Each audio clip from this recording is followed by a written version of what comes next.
দেশের নাম জর্দান, বাচ্চার নাম দাকিয়ানুস। বৈশিষ্ট্য তার তিনটা: 1 নম্বর জালেম, 2 নম্বর নিষ্ঠুর, 3 নম্বর মূর্তি পূজক। বর্তমানে আমাদের দেশ থেকে পিছনের দরজা দিয়ে যিনি পালিয়েছেন, সফর করেছেন, এটাও দাকিয়ানুস, তবে লেডিস ভার্সন। কি ভার্সন? লেডিস ভার্সনে মাল একই কিন্তু মডেল ভিন্ন। মাল একই, মডেল ভিন্ন। ভাইরা আমার, দাকিয়ানুস সারা দেশে রেড অ্যালার্ট জারি করল, ডিগ্রি জারি করল, মার্শাল ল জারি করল। আমার দেশে থাকবে যারা মূর্তির ইবাদত করবে তারা, আমার দেশে থাকবে যারা মূর্তির পায়ে সিজদা দিবে তারা, আমার দেশে থাকবে যারা মূর্তিকে রব বলে মানবে তারা, আর মানবে না যারা 2 ভাগে ভাগ হবে তারা। 1 ভাগ যাবে ক্রস ফায়ারে, আর 1 ভাগ যাবে আয়না ঘরে। এই আদেশ জারি করলো যখন, সারা দেশের মানুষ মেনে নিল তখন, কিন্তু মানল না যারা 7 জন যুবকের একটা গ্রুপ, তারা এক জায়গায় হয়ে বলছে জীবন দিব, ইমান দিব না। জীবন গেলে জীবন পাবো, ইমান গেলে ইমান পাবো না। সুবহানাল্লাহ বললেন না? 7 জন যুবকের গ্রুপ এক জায়গায় হয়ে গেল। দেখবেন যুবকেরা বলে, যেই মূর্তির মুখে কুত্তায় প্রস্রাব করে, এই মূর্তি কোনোদিন আমাদের রব হতে পারে না। ভাইরা, আপনারা কথা বলতেছেন না? রাস্তায় যদি মূর্তি থাকে আর কুত্তা যদি হেঁটে যায়, কুত্তা যদি ভুল করেও সামনে যায়, পিছনে ফিরে এসে পা স্ট্যান্ড গান মেশিনের মতো উঁচু করে মূর্তির মুখে স্প্রে করে দেয়। কথা বলেন না কেন? যেই মূর্তির মুখে কুত্তায় প্রস্রাব করে, এই মূর্তি কোনোদিন আমাদের রব হতে পারে। 7 জন যুবক সিদ্ধান্ত নিল, যুবকরা চিন্তা করলো, ইমানদার যারা সফল কাম হবে তারা, ইমান হারা হবে যারা, কিয়ামতের দিন বিপদে পড়বে তারা। অর্থাৎ জীবন গেলে জীবন দিব, ইমান দেব না। কারণ জীবন গেলে জীবন পাবো, ইমান পাবো না। কেমনে জীবন পাবো? মিনহা খালাকনাকুম ওয়া ফিহা নুঈদুকুম ওয়া মিনহা নুখরিজুকুম তারাতান উখরা। পরকালে যে আল্লাহ আপনাকে আমাকে জীবিত করবেন, এ ব্যাপারে কোনো সন্দেহ আছে? জোরে বলেন, আছে? কিন্তু এই যুগে যদি ইমান হারা হয়ে মারা যায়, পরকালে নতুন করে ইমান আনার আর কোন সুযোগ আছে? অতএব জীবনের দাম বেশি নয়, ইমানের দাম বেশি। জীবনের মূল্য বেশি নয়, ইমানের মূল্য বেশি। জীবন দামি নয়, ইমান দামি। জীবন বাঁচানো ফরজ নয়, ইমান বাঁচানোর জন্য ফাঁসির কাস্টে জীবন কোরবানি করা ফরজ। অতএব জীবন দিব, ইমান দেব না। 7 জন যুবক প্রকাশ্যে এই বিদ্রোহ করলো যখন, তৎকালীন ডিবি হারুন বিষয়টা টের পেল তখন। যেরকম কে টের পাইছে? কথা কয় না। আপনারা আবার তাফসিরে ডিবি হারুনের নাম খুঁজতে যেন না, তাহলে কিন্তু আবার পাবেন না। তদানীন্তন গোয়েন্দা সংস্থা যারা ছিল, আমি তাফসিরেদের নাম খুঁজে পাইনি, এই জন্য ডিবি হারুনের নাম বললাম যাতে আপনারা সহজে বুঝতে পারেন। ডিবি হারুন বিষয়টা টের পেয়ে তার ঊর্ধ্বতন কর্মকর্তা বেনজিরকে বলতেছে, স্যার লাইন তো খারাপ। কয় কি? সারা দেশের মানুষ মুক্তিকে রব বলে মেনে নিল, কিন্তু এই 7 জন যুবকের কলিজায় কি আছে জানি না। এরা কলিজা, এরা কল্লা দিয়ে দেবে কিন্তু ইমান দেবে না। বেনজির বলতেছে, কোনো কথা নাই, তাড়াতাড়ি করে গ্রেফতার করে কারাগারে ভরো। কেমনে গ্রেফতার করবো? ওদের নামে তো মামলা নাই। বলছে, মামলা যে কয়টা লাগে আমরা ধরার পরে দিয়ে নেব। তাহলে বোঝা গেল সব সরকার আগে মামলা করে পরে গ্রেফতার করে। স্বৈরাচার যারা আগে গ্রেফতার করে ইচ্ছে মতো মামলা লাগায় তারা। হাজী সাহেব মক্কায়, মামলা হয় বাংলায়। হাজী সাহেব কোথায়? মামলা হয় কোথায়? হাজী সাহেব কবরে, মামলা হয় উপরে। 10 বছর আগে হাজী সাহেব কবরে, 10 বছর পরে হাজী সাহেবের নামে মামলা হয়েছে উপরে। চাচি আম্মা বুড়ি মানুষ, খুঁড়ায় খুঁড়ায় থানায় যে বলে, বাবা ওসি বড় বিপদে পড়েছি, নিজের কানে শুনেছি তোমার চাচার নামে নাকি মামলা হয়েছে। বাবা জানতে চাই তোমার চাচা কি করেছে? ওসি সাহেব ডাক দিয়ে বলে, চাচি আম্মা, চাচাই বড় দুষ্ট মানুষ, আমার থানার সামনে ককটেল হামলা করেছে। বাবা এই ঘটনা কবে ঘটেছে? কয় গতকাল রাত 8টার সময় ঘটেছে। কয় তোমার চাচা তো 10 বছর আগেই কবরে গেছে। কথা কন না কেন? বুড়ি ডাক দিয়ে বলে, ওসি সাহেব শোনব, ওই বুড়ার সাথে আমি, বুড়ির মহাব্বতটা এত গভীর ছিল, আমি মেয়েদের বাড়িতে যেতাম যখন বুড়ায় টেলিফোন করতো তখন, ওরে বুড়ি যত রাত হোক বাড়িতে আসো তাড়াতাড়ি, তোমার ছাড়া কেমনে থাকতে পারি। সেই মহাব্বতের বুড়া আমার 10 বছর আগে গেল কবরে, মাত্র 2 বার উঠলো উপরে। একবার গত নির্বাচনের সময়, আর একবার তোমার থানার সামনে ককটেল মারার সময়। যেই বুড়া মরার পরে কবর থেকে উঠে ভোট দিতে পারে, সুযোগ পেলে কিন্তু ওই বুড়া সামনে উঠতে পারে। অতএব তুমি আমার মোবাইল নাম্বারটা নাও, আমার চেয়ারম্যানের নাম্বারটা নাও। বুড়া যদি এবার কোনো দিন কবর থেকে ওঠে, তুমি শুধু ধরে একটু আমার কাছে জমা দিবা। আমি কাফনের কাপড় ধরে একটা বার জিজ্ঞাসা করবো, বুড়ারে এত মহাব্বত ভুলে চলে গেলেও করে, ও বুড়া হারামি, কবর থেকে উঠে তুমি ককটেল মারার সময় পাও, কবর থেকে উঠে তুমি ভোট দেওয়ার সময় পাও, আমার সাথে একটা বার সাক্ষাৎ করার সময় তোমার হয় না। ভাইরা জানতে চাই, এই জাতের মামলা সমাজে ছিল নাকি ছিল না? একটুখানি ধৈর্য নিয়ে বসেন, বস্তার মুখটা খুলতে দেন। আপনারা যে কি চান আমি বুঝি না, এইটা চিন্তা করেন না। আমি মাঝে মাঝে বক্তৃতা বলি সিঙ্গাপুরের জুতা পালিশের জন্য মুচি নাই। মুচি বলেন তো আপনারা, ডিজিটাল মেশিন আছে, ভিতরে জুতা ঢুকায় দিবেন, পালিশ হয়ে বাইর হয়ে যাবে, ভিতরে টাকা দিয়ে দিবেন। বাঙালি দিয়ে যখন জুতা ঢুকাইছে আর পালিশ হয়ে বাইর হয়েছে, টাকা নেওয়ার লোক নাই। বাঙালি শুধু জুতা ঢুকায় আর পালিশ হলে বাইর হয়ে পায়ে দিয়ে হেঁটে যায়, একটা টাকাও দেয় না। বাঙালি ফুতো আবিষ্কার করেছে, যেখানে মানুষ নাই ওখানে টাকা দেওয়া যায় না। এখন এই কোম্পানিগুলোর মালিক যারা, মাস শেষে বক্সগুলো ওপেন করে দেখলো, তারা জুতা পালিশ হলো 30,000 জোড়া, মাগার ভিতরে মাল নাই। এ কাম করলো কারা? তখন তারা ধরার জন্য নিয়োগ করলো সিসি ক্যামেরা। এই সিসি ক্যামেরায় পড়লো ধরা। বীর বাঙালি যারা এই মহান কাম করেছে, তারা পড়ে গেল বড় বেকায়দায়। বাঙালি যতদিন এই দেশে আছে, ডিজিটাল পদ্ধতিতে জুতা পালিশের ব্যবসা আর এই দেশে সম্ভব নয়। আবার এত পরিমাণ বাঙালি এক জায়গায় করে দেশে ফেরত পাঠালে আমার দেশের কলকারখানাও চলবার নয়। কি করা যায়? তখন তারা সফটওয়্যার ইঞ্জিনিয়ারদেরকে বললো, বাবা বেতন তো নিবা, একটা উপকার কি করবা? কয় কি? এমন একটা সফটওয়্যার বানাও যেন বাঙালিও থাকে, জুতা পালিশের ব্যবসাও চলে। সফটওয়্যার ইঞ্জিনিয়ার যারা অক্লান্ত পরিশ্রম করে একটি নতুন সফটওয়্যার তৈরি করলো তারা। আর সেটি হলো, জুতা একটা ঢুকাবেন পালিশ হবে, আর একটা ঢুকাবেন পালিশ হবে, তবে বাইর হবে না ততক্ষণ, ভিতরে ডলার দেবেন না যতক্ষণ। বাঙালি কয়, সামান্য বুদ্ধি দিয়ে কি আর আমাদের আটকানো যায়? বাঙালির বুদ্ধি বলে একটা কথা আছে না ভাই? বাঙালি এক মেশিনে জুতো একটা দেয়, পালিশ হয়ে যখন বাইর হয়, বুদ্ধি করে দ্বিতীয় জুতার ওই মেশিনে দেয় না, আরেকটু সামনে যে মেশিন আর একটা নতুন পায় ওখানে একটা দেয়। এই মেশিন থেকে একটা, ওই মেশিন থেকে একটা, 2 মেশিন থেকে 2 জুতা পরে বাঙালি বীরের মতো হেঁটে যায়। বলছিলাম না ভাই, এদের কাছে অসম্ভব বলে কোনো জিনিস নাই। এরা 1981 সালে জন্মগ্রহণ করার পরও 1971 সালের মামলার প্রধান সাক্ষী হয়। এরা 3 মাইল দূর থেকে ধর্ষণ দেখতে পায়, কিন্তু চশমা ছাড়া রাস্তা দেখতে পায় না। কথা বলেন না কেন? এদের কাছে অসম্ভব বলে কোনো জিনিস নাই। বক্তৃতা লম্বা করার সুযোগ নাই। আসহাবে কাফের 7 জন যুবকের পরিচয় সম্পর্কে আল্লাহ রাব্বুল আলামিন নিজেই বলছেন। রাব্বুল আলামিন বলেন, নাহনু নাকুসু আলাইকা নাবাহুম বিল হাক্কি ইন্নাহুম ফিতয়াতুন আমানু বিরাব্বিহিম ওয়া জিদনাহুম হুদা। আল্লাহু আকবার বলতে মন চায় না? নাহনু নাকুসু আলাইকা নাবাহুম বিল হক। 3টা প্রশ্ন যে রাসূলের কাছে করেছিল।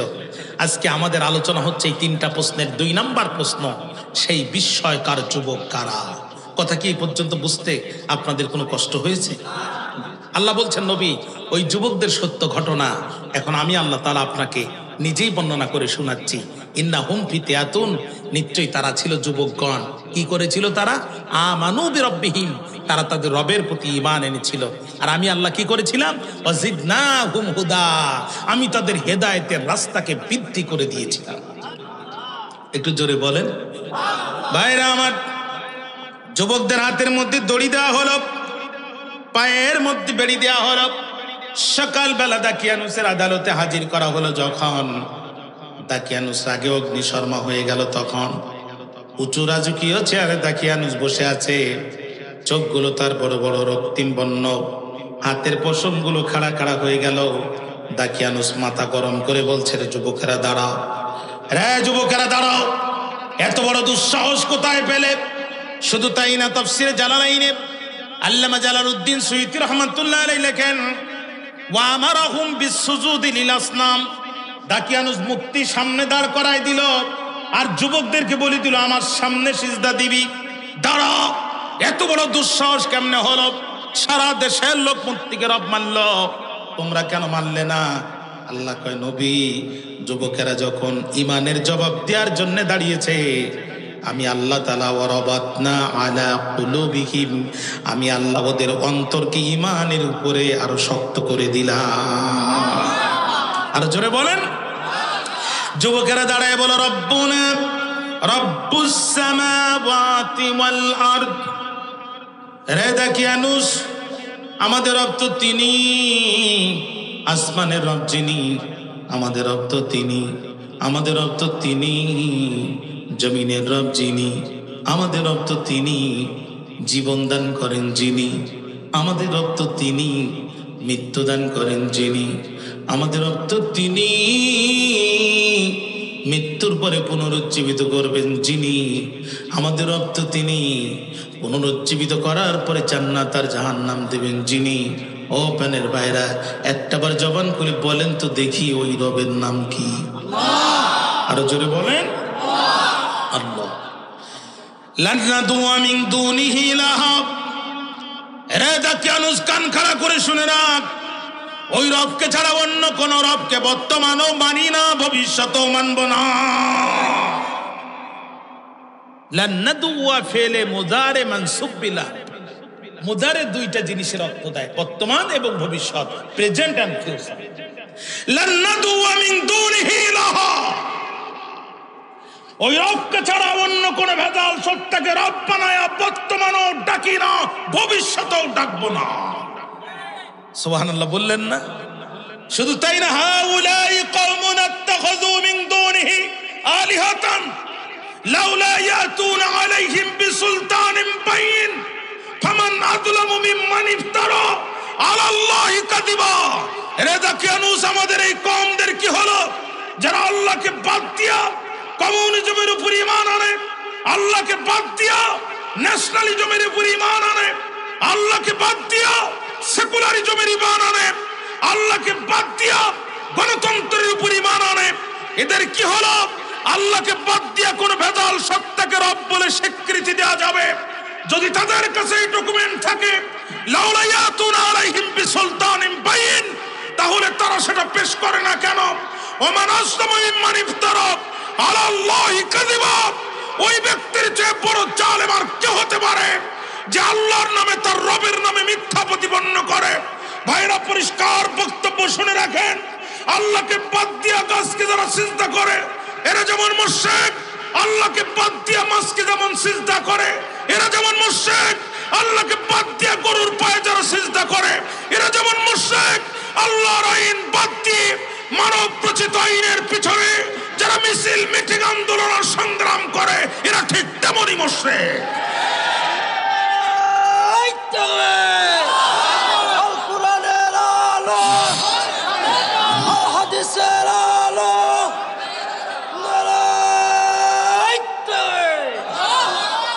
ভাইরা আমার, পরিষ্কার বক্তব্য। আল্লাহই বলছেন, ওমান ইয়াবতাগি গায়রাল ইসলাম দীনান ফালা ইউকবালা মিনহু। আল্লাহর কাছে ইসলাম ছাড়া অন্য কোন কিছু গ্রহণযোগ্য হবে না। ইন্না শব্দ ব্যবহার করেছেন আল্লাহ, ইন্নাদ দীন ইনদাল্লাহিল ইসলাম। আল্লাহর কাছে একমাত্র মনোনীত জীবন ব্যবস্থার নাম হচ্ছে ইসলাম। সুতরাং যারা কমিউনিজম করে, যারা ন্যাশনালিজম করে, যারা সেকুলারিজম করে, আল্লাহর ইসলাম বাদ দিয়ে কালমা, স্ট্যালিন, আব্রাহাম লিঙ্কন আর মহাত্মা গান্ধীর জীবন প্রতিষ্ঠার জন্য যারা সংগ্রাম করে, এদের কোন ইবাদত বন্দেগী আল্লাহর কাছে গ্রহণযোগ্য হবে না। তাহলে মসজিদের মেম্বারে দাঁড়িয়ে আপনি কোন সাহসে বলেন যে ওরাও মুসলমান? মসজিদের মেম্বারে দাঁড়িয়ে আপনি কিভাবে স্বীকৃতি দেন যে ওটাও একটা ধর্ম? সাংঘাতিক ব্যাপার। সত্য কথা বলতে পারবেন না, বাদ দিয়ে মাঠে কামলা দিয়ে খান, গোনা হবে না। কথা বলেন না কেন প্রিয় ভাইরা? কিন্তু এখন সময় এসেছে, এটা 2008 থেকে 2023-এর বাংলা নয়, এটা 2024-এর বাংলা। কোরআন খুলে জাতির চোখে আঙ্গুল দিয়ে হক কথা বলার সময় এসে গেছে। পরিষ্কার বক্তব্য, ইসলাম ছাড়া আল্লাহর কাছে অন্য কিছু গ্রহণযোগ্য হবে না। যতবার হজ করেন, যত বড় কুরবানি করেন, কিয়ামতের দিন আপনার আমলনামা আল্লাহ এক জায়গায় করে আপনার মুখে ছুঁড়ে মারবে যদি ইসলাম ছাড়া অন্য জীবন ব্যবস্থা প্রতিষ্ঠার চেষ্টা আপনি করেন। পরিষ্কার বক্তব্য। ভাইরা আমার, এই কথা যখন যুবকেরা বলল, আপনাদের কষ্ট হচ্ছে আমার মনে হচ্ছে। তাকিয়ানুস বলছে তোদের কথায় তোরা রাজাকার ঘেরান পাওয়া যায়। You have to change all of your decision within 3 days। 3 দিনের ভিতরে তোমরা তোমাদের সিদ্ধান্ত পরিবর্তন করবা, তা না হলে তোমাদেরকে প্রকাশ্য দিবালোকে ফাঁসির কাস্টে ঝোলানো হবে, অথবা শুলে চড়ায় পৃথিবীর জমিন থেকে বিদায় করে দেওয়া হবে। প্রথম দিন কেটে গেল, দ্বিতীয় দিন কেটে গেল, আগামীকাল সারেন্ডার করতে হবে। আজকে 7 জন যুবক অন্ধকার রাতে এক জায়গায় হয়ে মোমবাতি জ্বালায় দিয়ে তাওহীদের হাসি একজন আর একজনের দিকে ফিরে হাসতে যা আর বলতেছে, বন্ধু কথা কিন্তু একটাই, জীবন দিব, ঈমান দেব না। যুবকেরা ডাক দিয়ে বলে বন্ধু, যুবকেরা ডাক দিয়ে বলে বন্ধু, যুবকেরা ডাক দিয়ে বলে বন্ধু, আগামীকাল আমরা দাকিয়ানুসের দরবারে হাজির হব। আগামীকাল আমরা দাকিয়ানুসের দরবারে হাজির হয়ে সারেন্ডার করব। প্রকাশ্য দিবালোকে ফাঁসির কাস্টে আমাদেরকে ঝুলানো হবে, আর আমাদেরকে রক্ত জামাকা কাপড় পরে মাটির মধ্যে পুঁতে ফেলা হবে কিয়ামতের দিন। এই রক্তমাখা জামা কাপড় নিয়ে আমরা আল্লাহ দরবারে হাজির হব, আর নিজেদেরকে শহীদ পরিচয় দিয়ে নবীদের আগে হেঁটে হেঁটে মাথা উঁচু করে আল্লাহ জান্নাতে প্রবেশ করব। ঈমান কাকে বলে? ঈমান কাকে বলে? ভাইরা, কিয়ামতের দিন আল্লাহ রাব্বুল আলামিন তামাম পৃথিবীর মানুষগুলোকে এক জায়গায় করবেন। যখন আল্লাহ নিজেকে জাব্বার আর কাহার বলে পরিচয় দিবেন, তখন আল্লাহ নিজেকে জাব্বার আর কাহার বলে পরিচয় দিবেন যখন ইব্রাহিম আলাইহিস সালামের মতো সিনিয়র পয়গম্বররা থরথর করে কাঁপতে থাকবে, দাউদ আলাইহিস সালাম কাঁপতে থাকবে, মুসা আলাইহিস সালাম কাঁপতে থাকবে, নূহ আলাইহিস সালাম কাঁপতে থাকবে। ওই দিন এক শ্রেণীর মানুষ আল্লাহর দরবারে উঠবে, কারোর হাত থাকবে না, কারোর পা থাকবে না, কারোর চোখ থাকবে না, বুকের মধ্যে চাইনিজ কুড়ালের দাগ থাকবে, পেটের মধ্যে AK-47 বন্দুকের গুলি থাকবে, কিন্তু তারা সেই দিন আল্লাহকে বিন্দুমাত্র ভয় করবে না। মাথা উঁচু করে আল্লাহর সামনে দিয়ে হেঁটে হেঁটে জান্নাতের দিকে রওনা দেবে। আল্লাহ ডাক দিয়ে বলবে দাঁড়াও, আল্লাহ ডাক দিয়ে বলবে দাঁড়াও, তোমরা কারা? তখন তারা বলবে আল্লাহ আমরা তো তারা, দিন কায়েমের প্রয়োজনে তোমার ওহীর বিধানের আহ্বানে রাজপথে জীবন কোরবানি করেছিলাম যারা, আল্লাহ আমরা তারা, আল্লাহ আমরা শহীদ। আল্লাহ এই যে দেখো আমাদের হাত নাই, পা নাই, গলার মধ্যে ফাঁসির দড়ি, বুকের মধ্যে চাইনিজ কোরালের দাগ। আল্লাহ বলবেন বুঝলাম তোমরা শহীদ, কিন্তু তোমরা কোথায় যাও? তখন তারা ডাক দিয়ে বলবে রব্বুল আলামিন আমরা জান্নাতের দিকে যাই। আল্লাহ ডাক দিয়ে বলবে বান্দা বুঝলাম তোমরা জান্নাতের দিকে যাও। আল্লাহ ডাক দিয়ে বলবেন বান্দা বুঝলাম তোমরা জান্নাতের দিকে যাও, কিন্তু আমার কাছে নতুন করে আর কিছু চাও? যা চাবা সব পাবা, নতুন করে কি আর কিছু চাবা?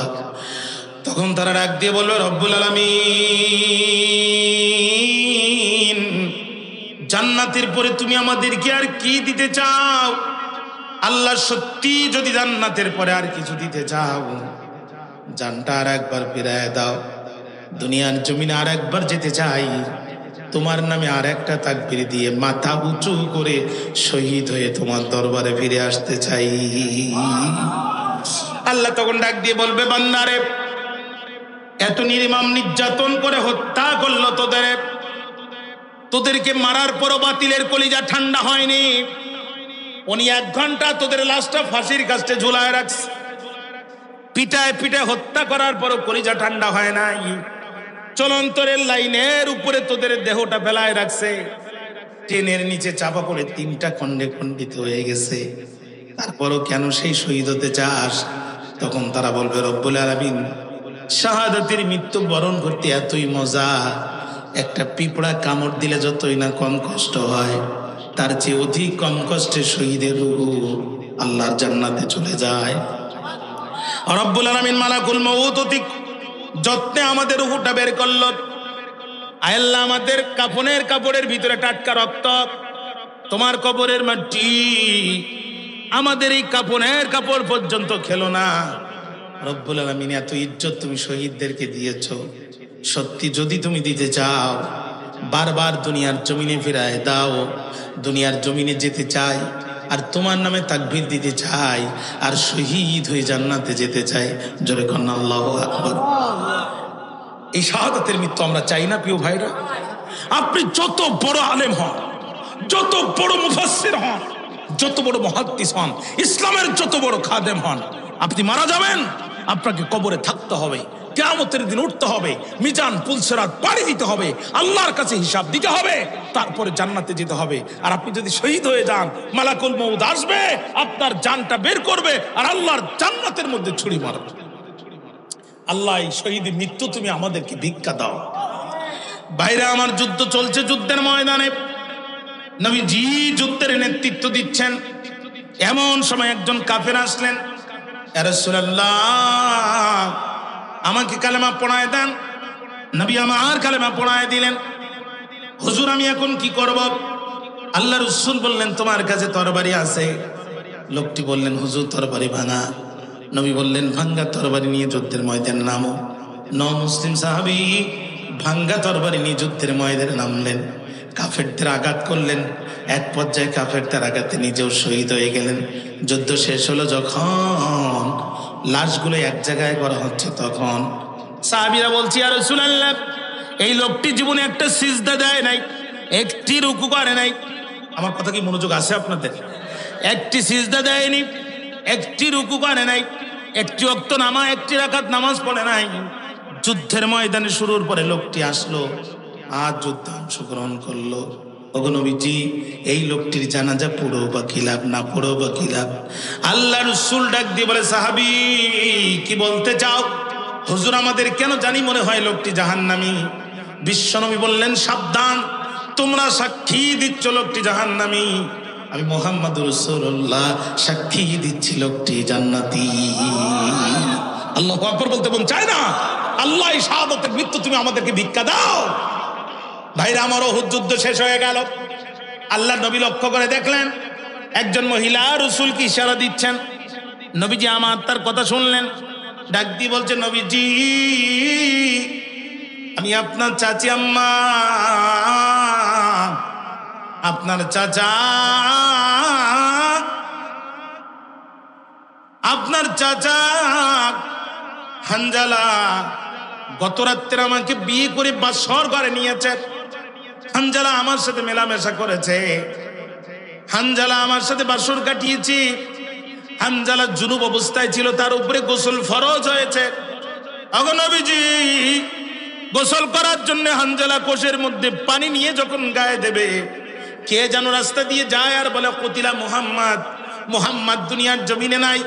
হানজালা এই কথা শোনার পরে পানি আর গায়ে দেয় নাই, তরবারি নিয়ে যুদ্ধের ময়দানে চলে গেছে। শুনেছি আমার স্বামী আপনার চাচা হানজালা শহীদ হয়ে গেছে।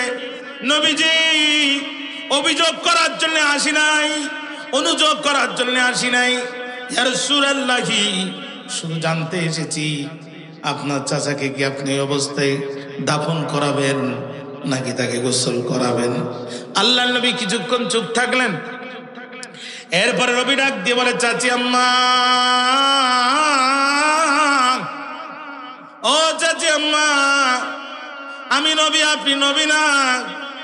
আমি যা দেখি আপনি তা দেখেন না।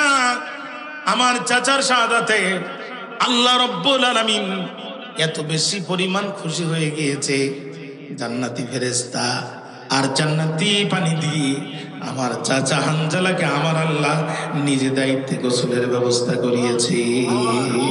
আল্লাহ এই শাহাদাতের মৃত্যু তুমি আমাদেরকে ভিক্ষা দাও, জোরে কন্না আল্লাহুম্মা আমিন। এক নাম্বার শাহাদাতের জীবন, কোনো কথা শুনতে চাই না। উঁচু টুপি, নিচু টুপি, শক্ত টুপি, নরম টুপি, কলিওয়ালা কলি ছাড়া, পাগড়িওয়ালা পাগড়ি ছাড়া, দল মত নির্বিশেষে, তরিকা নির্বিশেষে সব আলেম ওলামা পীর মাশায়েখদেরকে আল্লাহর কোরআনের রাজ কায়েমের স্বার্থে এক মঞ্চে উঠতে হবে, এক মঞ্চে উঠতে হবে, হাতে হাত রাখতে হবে। যারা উঠবে না তারা জাতীয় গাদ্দার বেঈমান মুনাফিক হিসেবে নিজেদের পরিচয় পেশ করবে।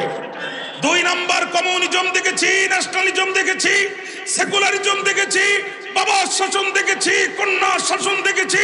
শুধু একটি বার ১৫০০ বছর পূর্বে হেরা গুহায় নাজিল হওয়া কোরআনের শাসন ব্যবস্থা দেখার মাধ্যমে এ বাংলার জমিনে আমরা খলিফা ওমরের শাসন ব্যবস্থা দেখতে চাই, আমরা হযরত আবু বকরের শাসন ব্যবস্থা দেখতে চাই।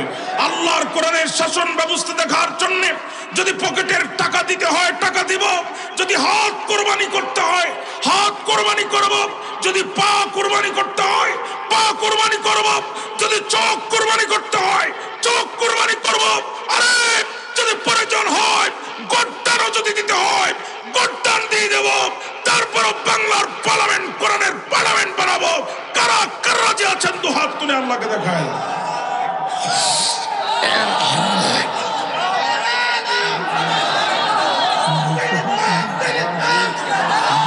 ইচ্ছা করে এত বাজে নাই।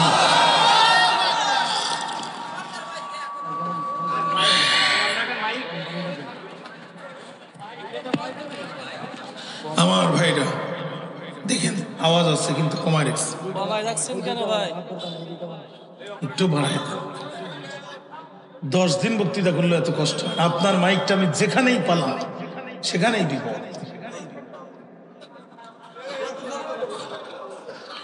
আমার পরে কি আর কোনো বক্তা আছে? যা আছে সব দেন। আপনাদের কষ্ট হচ্ছে আমার মনে হচ্ছে। তাহলে 1 নাম্বার শাহাদাতের জীবন, কোরআনের সমাজ কায়েমের জন্য যদি শাহাদাতকে আলিঙ্গন করতে হয় আমরা শাহাদাতকে আলিঙ্গন করব, পিছনের দিকে যাব না। আমরা কারোর চোখের দিকে তাকিয়ে কথা বলি না, আমরা কথা বলি আল্লাহর সন্তুষ্টিকে সামনে রেখে। অতএব আমরা কোরআনের কথা বলতে, কোরআনের পথে চলতে, প্রয়োজনে জীবন বিলায় দিতে অতীতেও পিছপা হয়নি, ভবিষ্যৎও হব না। আমরা হাসি মুখে মৃত্যুকে আলিঙ্গন করেছি, কিন্তু পিছনের দরজা দিয়ে আপোষ না করে প্রমাণ করে দিয়েছি আমরা রাসূলের সঠিক সুন্নাহর উপরে টিকে আছি। আসহাবে কাফের যুবকদের সামনে এখন 2টা সিদ্ধান্ত। 1 নাম্বার সিদ্ধান্ত হচ্ছে শাহাদাতের জীবন। কালকে সারেন্ডার করব, শহীদ হয়ে জান্নাতে চলে যাব, কিয়ামতের দিন উঠব, নবীদের আগে জান্নাতে ঢুকবো। জোরে কন্না সুবহানাল্লাহ। 2 নাম্বার, আমরা চলে যাব কালকে পাহাড়ে, আত্মগোপন করব, নিজের জীবন বাঁচানোর জন্য নয়, ঈমান বাঁচানোর জন্য। তাহলে ইসলামের প্রয়োজনে মাঝে মাঝে নিজের পরিচয় গোপন করা জায়েজ না হারাম? 100% জায়েজ। আল্লাহ তার নবীকে বলছে, নবী আপনি দাওয়াত দেন সিররান, গোপনে, ফাসিররান, অতি গোপনে। আল্লাহ ডাক দিয়ে কয়, মুসার মা টেনশন করো না, সিন্দুক বানাও, মুসাকে ঢুকাও, নীল দরিয়ায় ভাসাও। সিন্দুক বানায়া মুসাকে ঢুকায়া নীল দরিয়ায় ভাসানোর দায়িত্ব তোমার। যে ফেরাউন মুসাকে হত্যা করতে চায়, আত্মপরিচয় গোপন করে ওই ফেরাউনের দরবারে ঢুকায় মুসার লালিত পালিত হওয়ার যাবতীয় ব্যবস্থা তৈরি করে দেওয়ার দায়িত্ব আমি আল্লাহর। মুসা আলাইহিস সালামের মা সিন্দুক বানালো, মুসা আলাইহিস সালামকে ঢুকালো, নীল দরিয়ায় ভাসালো। ভাইরা আমার, আম্মা সিয়ার ফেরাউন 2 জন বসে বসে গল্প করতেছে। এমন সময় দেখে ওই যে কি একটা ভাসতেছে। ফেরাউন তখন ডাক দিয়ে বলছে, এই ডিবি হারুন, তার মানে গোয়েন্দা আর কি, দেখো তো কি। তদানীন্তন ডিবি হারুন ছিল যারা দ্রুত বক্সটা উঠায় নিয়ে আসলো। তারা নিয়ে এসে চিন্তা করলো, কি সেই গোপালগঞ্জের কোটালীপাড়া 86 কেজি বোমা না 96 কেজি বোমা? এই বোমা যদি বাস্ট হয়ে যায় শুধু আমরা মরবো না ফেরাউনও মরবে? এর মধ্যে কান লাগায় দেখে ছোট মাসুম বাচ্চার কান্নার আওয়াজ পাওয়া যায়। ওরা বলছে বাপ রে বাপ, এ কোন কান্নার ভাব, এ তো যেন তেন বোমা না। জীবনের রিস্ক নিয়ে সিন্দুকটা খুলে দেখে বন্দুকও না, বোমাও না, এত সুন্দর মাসুম বাচ্চা দেখা যায়। ওরে মানুষের বাচ্চা যে এত সুন্দর হয় আমাদের জানা ছিল না। ওরা ওখান থেকে ডাক দিয়ে বলছো মা গো আসিয়া, একবার আসিয়া শুধু বাচ্চাটা যাও দেখিয়া। আম্মা আসিয়া দৌড় দিয়ে চলে গেল, দুটো হাত বাড়ায় দিল। মুসা আলাইহিস সালাম লাফ দিয়ে আসিয়ার কোলে চলে গেল। পাপাচার, দুরাচার, চরিত্রহীন লম্পট ফেরাউনের সাথে দীর্ঘ দাম্পত্য জীবনে আম্মা আসিয়ার কলিজার মধ্যে যত কষ্ট ছিল, মুসা আলাইহিস সালাম কোলে যাওয়ার সাথে সাথে আসিয়ার হৃদয় পর থেকে সমস্ত দুঃখ কষ্ট দূর হয়ে চলে গেল। আম্মা আসিয়া চিন্তা করলো সারা দেশে এখন চিরুনি অভিযান চলতেছে। জোরে বলেন কি চলতেছে? চিরুনি অভিযান চলতেছে। যেখানেই ছোট বাচ্চা পাচ্ছে মুসা মনে করে ওখানেই ক্রস ফায়ার দিচ্ছে। অতএব এই বাচ্চাকে গোপনে লালন পালন করা যাবে না, কারণ ফেরাউনের গোয়েন্দা বাহিনীর আছে ওয়ুনুল গোরাব, কাগের চোখ, ওরা যেভাবে ওক টের পাবে। তাহলে কি করা যায়? ফেরাউনের সামনে এই বাচ্চাকে আস্তে করে লালন পালন করতে হবে। আম্মা আসিয়া একটু মুস্কি হেসে প্রেমের ভাব দিয়া একটু ঢং করে ডাক দিয়ে বলো, গো ফারাও, একটাবার এসে শুধু বাচ্চাটার দিকে তাকাও। ওগো ফারাও, শুধু বাচ্চাটার দিকে এসে একটাবার তাকাও। ফেরাউন দৌড় দিয়ে চলে যেয়ে তাকাই বলছে আসিয়া, এই মনে হয় সেই মূসা। সোরের মন, আপনাদের ঘুম আসতেছে গো, একটু জোরে গন, সোরের মন। আম্মা আসিয়া কই কেমনে বুঝলে? ওর গায়ে কি লেখা আছে মূসা? কই কারুর ঘরে গেল না, আমার ঘরে কেন আসে? আম্মা আসিয়া কয় খবরদার, এনাফ ইজ এনাফ। আচ্ছা ফেরাউন, বলো তো তুমি খোদা নাকি গাধা? খোদা যদি হও ছোট বাচ্চা থেকে কেন ভয় পাও? আর তুমি যে ছোট বাচ্চা থেকে ভয় পাও এটা কি শুধু আমি জানি না আর 2-5 জন জানে? খবরদার এই কাম করো না, মানিজ্জত থাকবে না। এনাফ ইজ এনাফ, যথেষ্ট করেছ। হাজার হাজার বাচ্চাকে, প্রায় 80,000 বাচ্চাকে তুমি নিজে তোমার বাহিনী দিয়ে হত্যা করেছো একজন মুসাকে ঠেকানোর জন্য। মুসা কি মরে নাই? ও ফেরাউন, এ বাচ্চার দিকে যদি তুমি আঙ্গুল তুলে তাকাও, এতে যদি তুমি হত্যা করো, এই যে ক্যান্টনমেন্ট দেখতেছো, এই সেনাবাহিনী কিন্তু সব তোমার না। এর ভিতরে 20টা ব্রিগেডিয়ার জেনারেল আমার আছে, 5টা ক্যাপ্টেন আমার আছে, 2000 সোলজার আমার আছে। তুমি যদি বাচ্চাকে হত্যা করো, সর্বপ্রথম বিদ্রোহ তোমার ক্যান্টনমেন্ট থেকে শুরু হবে। 2 নাম্বার তোমার সংসারের গোষ্ঠী মারি। 1 নাম্বার ক্যান্টনমেন্টের মারামারি, 2 নাম্বার তোমার সংসারে গোষ্ঠী মারি, তোমার সংসার করব না। ফেরাউনকে আসিয়া বলিস কি? কয় হ্যাঁ, এ বাচ্চা মারতে পারবা না। আচ্ছা ফেরাউন, তুমি তো বাচ্চা মারতে চাও, একটাবার বাচ্চার দিকে তাকাও তো দেখি। ফেরাউন তাকেই বলতেছে আসিয়া, আমার চোখ ঠান্ডা হয়ে গেছে। ফেরাউন যখনই বলছে আমার চোখ ঠান্ডা হয়ে গেছে, সেই সময় আম্মা আসিয়া মুস্কি হেসে যে মন্তব্য করেছিলেন, আসিয়ার মুখের মন্তব্যকে আমার আল্লাহ কোরআনের আয়াত বানায় দিয়েছে। সূরাতুল কসাস খোলেন, আল্লাহ বলছে কুররাতু আইনুল লি ওয়া লাকা। ও ফেরাউন, আমার চোখ ঠান্ডা, তোর চোখ ঠান্ডা। লা তাকতুলুহু, এই বাচ্চাকে তুই করতে পারবি না হত্যা। আল্লাহ কয় মুসার চেহারাটা ভালো করে দিয়ে এমন ইশারা দিয়ে দিয়েছি, এখন আসিয়াও খুশি যে ফেরাউন মারতে চায়, ও ফেরাউনও খুশি। বুঝতে পারলো না আত্মপরিচয় গোপন করে আমি এখানে কাকে ঢুকিয়েছি। সুবহানাল্লাহ বললেন না?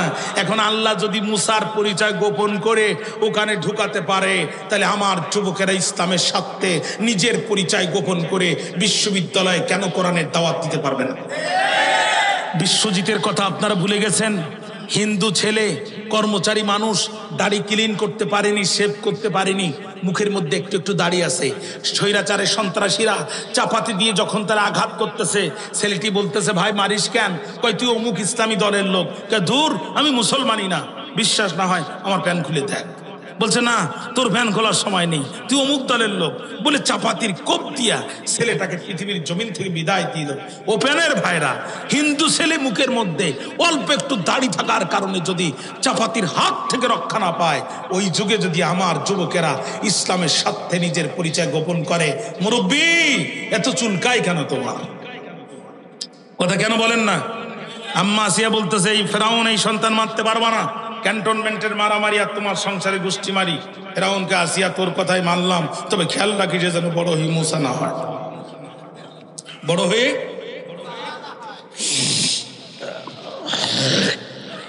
হয়ে আপনাদের ঘুম আসতেছে, বড় হয়ে বলছে ঠিক আছে মেনে নিলাম। এখন ফেরাউন বলছে আমার কাছে একটু দাও। আম্মা আসিয়া কয় কেন চাও? কয় আমি একটু আদর করতে চাই। আসিয়া মনে মনে কয় কাফেরের বাচ্চা কাফের, তোর কলিজায় আদর আছে? তোর কলিজায় যদি আদর থাকতো লাইট বন্ধ করে ইন্টারনেট অফ করে যৌথ বাহিনী নামিয়ে দিয়ে পৃথিবী থেকে রাষ্ট্রটা বিচ্ছিন্ন করে বিমান যোগাযোগ বন্ধ করে এইভাবে ছোট ছোট বাচ্চাগুলো হত্যা করতে পারতিস না? কথা বলেন না কেন? তোর কলিজা আদর নাই, কিন্তু যেহেতু তখনও আছে ক্ষমতায় ফেরাউন, তাকে না দিয়ে উপায় নাই। আসিয়া বলতেছে নাও, ফেরাউন বলতেছে দাও। ফেরাউন এখন মুসা আলাইহিস সালামকে নিয়ে কয়, কোথায় তোমার বাড়ি, কোথায় তোমার ঘর, কোন মা তোমার ভাষায় দিল নীল দরিয়ার পর? এই বলে যখন ঠোঁটে ঠোঁট রাখতে যাবে, ভাইরা আমার, ভাইরা আমার, সমুদ্রের পরিষ্কার পানি আর ঘোলা পানি একই জায়গায় থাকার পরও একটা যেমন একটার সাথে মিশে না, লোনা পানি মিঠা পানি একই জায়গায় থাকার পরও একটা আর একটার সাথে মিশে না, তেল আর পানি যেমন এক হয় না, বাতিল কোনোদিন হকের মুখে মুখ রাখতে পারে না। যেই না ঠোঁটে ঠোঁট রাখতে যাবে, মুসা আলাইহিস সালাম পকেট থেকে হাত বের করে মনে মনে কয়, বিশ্ববাট পার, তুই না আমারে একটু আগে রাজাকারের বাচ্চা বলে গালি দিলি? কতক্ষণ না কেন? তুই না আমারে সারা দেশে ইন্টারনেট বন্ধ করে যৌথ বাহিনী নামাই দিয়া তুই আমারে গালি দিলি, আমারে হত্যা করলি। এখন যখন বিপদে পড়েছিস তখন আমার মুখে মুখ দিস আর বলিস গণভবনের 4 দরজা খোলা, আসবে যখন বসবো তখন। বিশ্ববাট পার বলি দিছে এক চর, কিন্তু চরটা লাগার কথা ছিল কাঞ্চোয়ালে। ফেরাউন মাথাটা ঘুরানোর কারণে স্লিপ খেয়ে চরটা লাগলো নাকের উপরে। মুসা আলাইহিস সালামের এক চর বেঁকে গেল ফেরাউনের নাকের হাড়। ফেরাউন আসিয়া, এতদিন খুঁজেছি যারে, ওরে সে এখন বাস করে আমার ঘরে। আম্মা আসিয়া কয়, কারে খুঁজছো আর কে বাস করে? কই এই সেই মুসা। কই কেমনে বুঝলে? কই চর তো আর তুই খাইস নাই। কথা মনে হয় খেয়াল করেন নাই? চর তো আর তুই খাইস নাই, চর খেয়েছে সে, বুঝেছে সে। ধরে মোল্লা ধরে না, ধরলে মোল্লা ছাড়ে না, সবাই ধরে বারবার, মোল্লায় ধরে একবার। এ মোল্লা যারে ধরেছে ওরে সীমান্ত পার করিয়ে ছেড়েছে। ঠিক না? ঠিক না? মক্কার লোকজন নবীকে বলতো, মোহাম্মদ রাজাকার, এই মুহূর্তে বাংলা ছাড়, বাংলা মোদের মাপদাদার।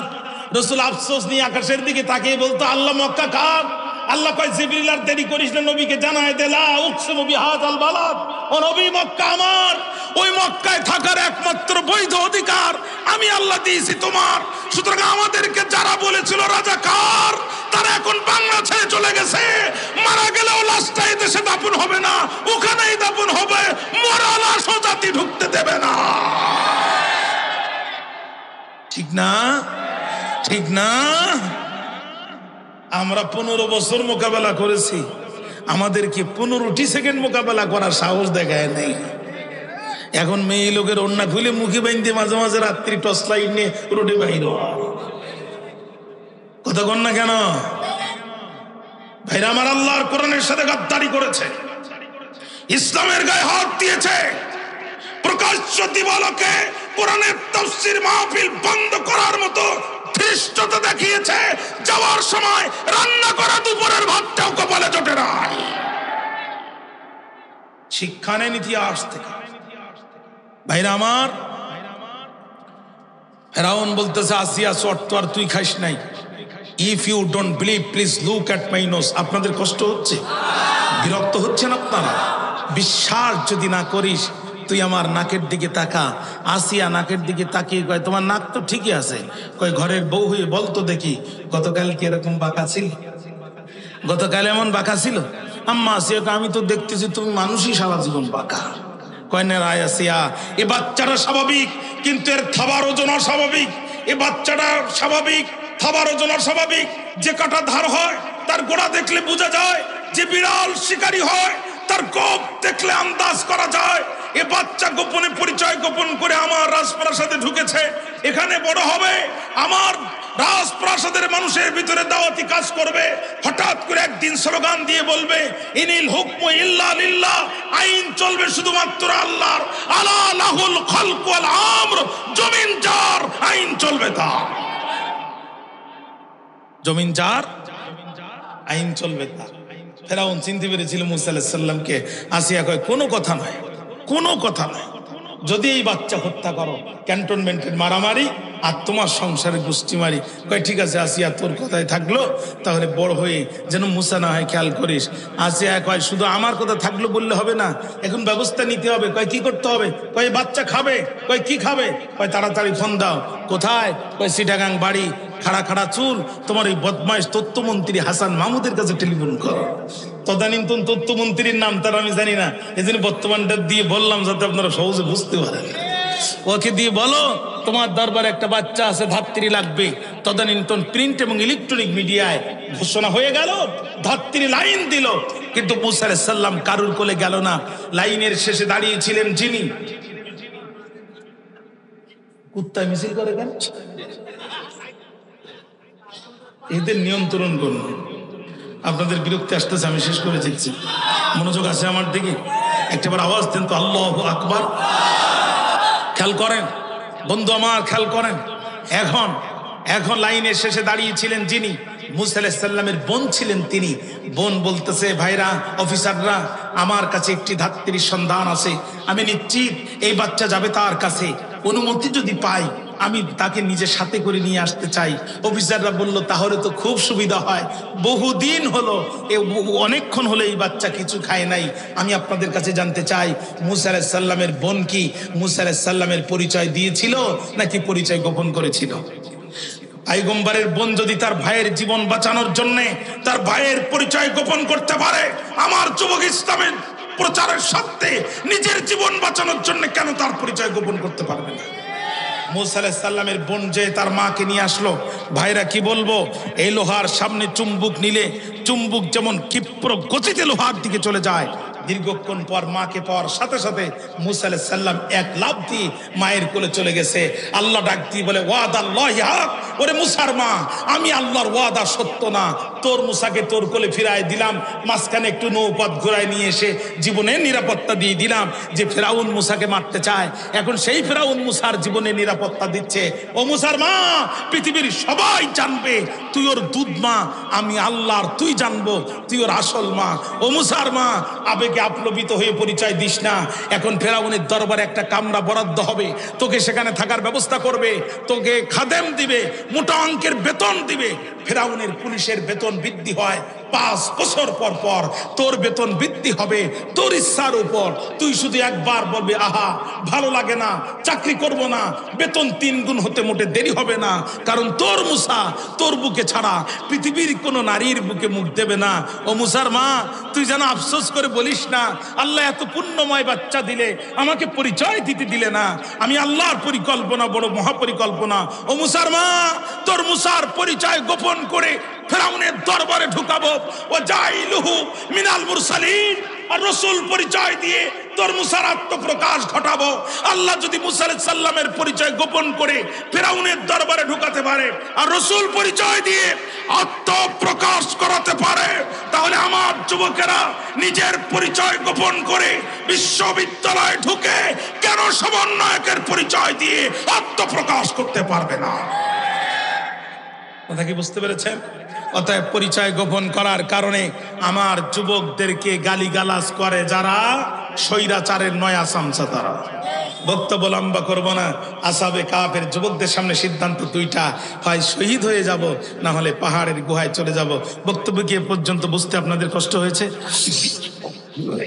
আগামীকাল মাহফিল আছে, আমি শেষ করে দিই নাকি আর একটু সামনে যাব? ভাইরা আমার, যুবকেরা কাল বিলম্ব করল না, ডাক দিয়ে বলে, বন্ধু,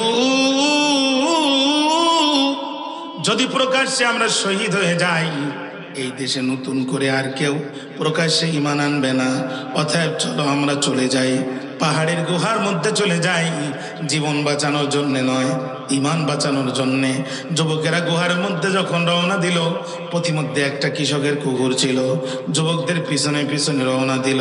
যুবকরা ডাক দিয়ে বলে, কুকুরে সর রে, কুকুর সর। যুবকরা কুকুরে ধমকালো, যখন কুকুরের জবান খুলে গেল, তখন কুকুর ডাক দিয়ে বলে, রে আল্লাহর বান্দা, আল্লাহর বান্দা, আমি তোমাদের মতো যুদ্ধ করতে পারি না, তোমাদের মতো ঈমান আনতে পারি না, তোমাদের মতো নামাজ কালাম পড়তে পারি না, কিন্তু যে ঈমান বাঁচানোর জন্য গুহার মধ্যে তোমরা আশ্রয় নেওয়ার সিদ্ধান্ত নিয়েছো, আমি কুকুর বাকি জীবন ওই গুহার মুখে দাঁড়িয়ে আমি তোমাদের পাহারা দিব। আল্লাহু আকবার বললেন না? যুবকেরা গুহার মধ্যে ঢুকে গেল, দুটো হাত বাড়ায় দিল, রব্বুল আলামিনের কাছে দোয়া করলো, রব্বানা আতিনা মিন লাদুনকা রাহমাতাও ওয়া হাইয়্যি লানা মিন আমরিনা রশাদা।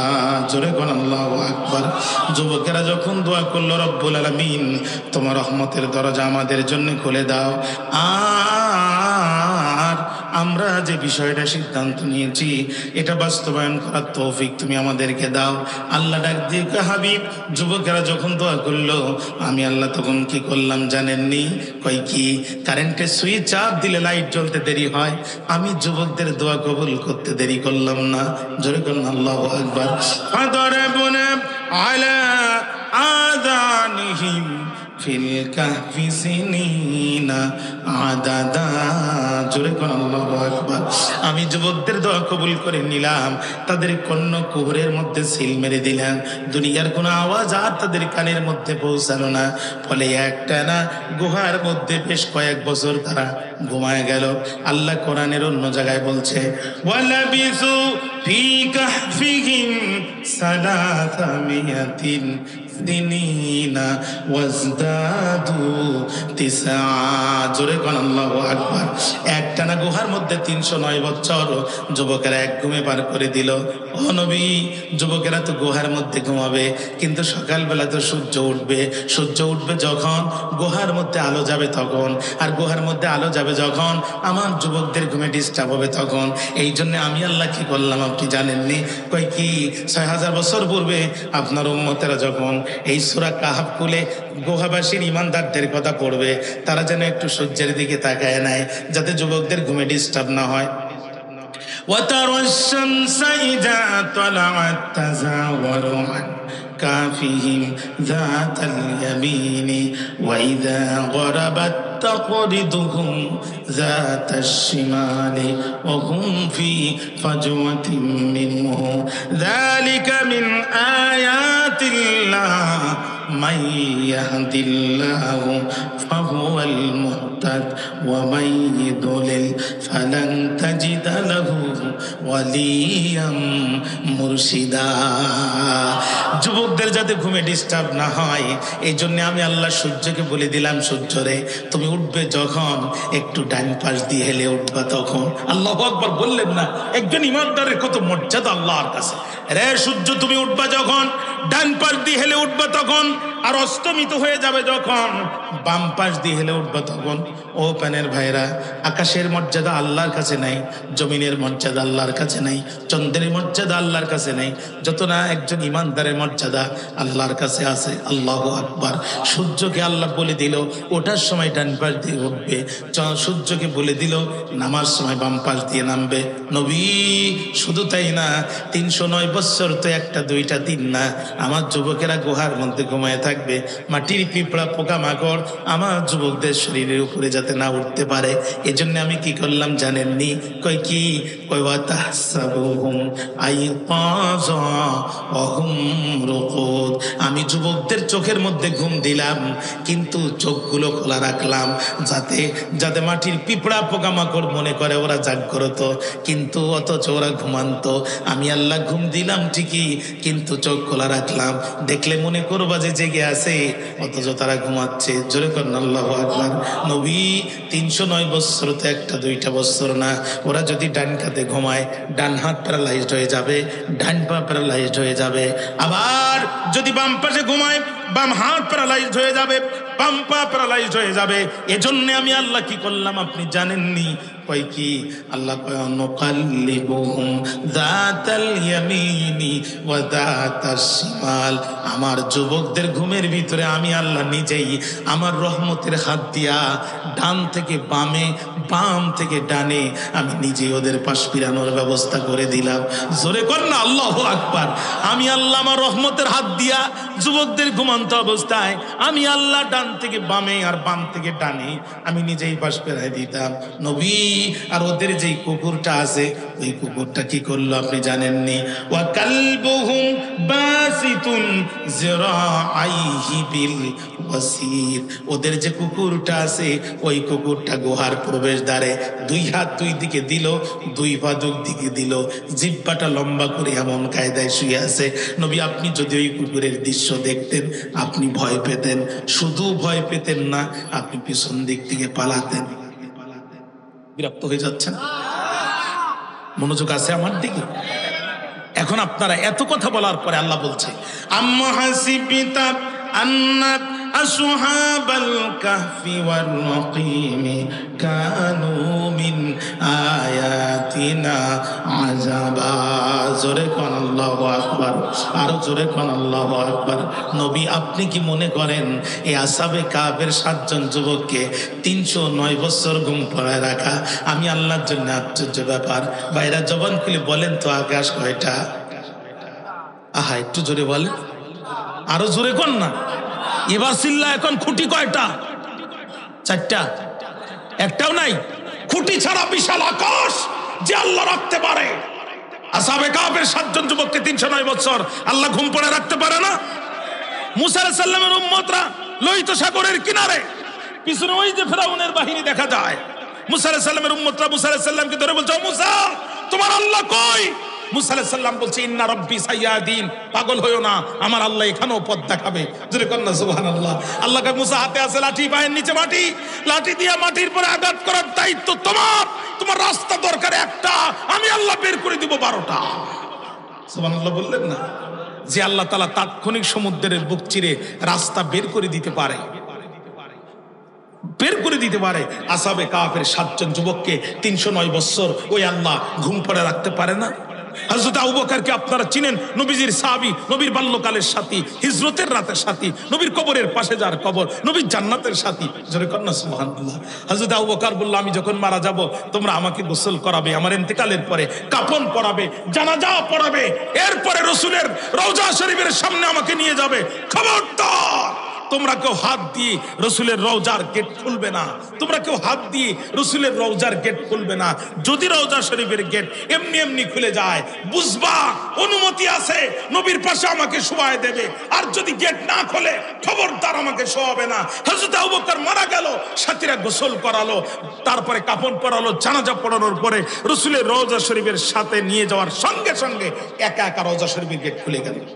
নবীজি রওজার ভিতর থেকে আওয়াজ আসতেছে উদখুলুল হাবিবা ইলাল হাবিবি, কাল বিলম্ব করো না, বন্ধুকে বন্ধুর পাশে শোয়ায় দাও। হযরত আবু বকরের সময় যদি এই ঘটনা ঘটতে পারে, আসহাবে কাহফের 7 জন যুবককে 309 বছর ঘুম পড়ে রাখা আল্লাহর জন্য কোনো ব্যাপার? আল্লাহর জন্য কোনো ব্যাপার? হযরত ওমর রিয়া রাসূলুল্লাহ যেখানে দাঁড়িয়ে খুতবা দিতেন, হযরত ওমর এখানে দাঁড়িয়ে খুতবা দিচ্ছেন, রিয়াজুল জান্নাহর ভিতরে আল্লাহ আমাকে 4 বার ঢোকার তৌফিক দিয়েছে। হযরত ওমর দাঁড়িয়ে খুতবা দিচ্ছেন জুমার দিন লাঠি হাতে।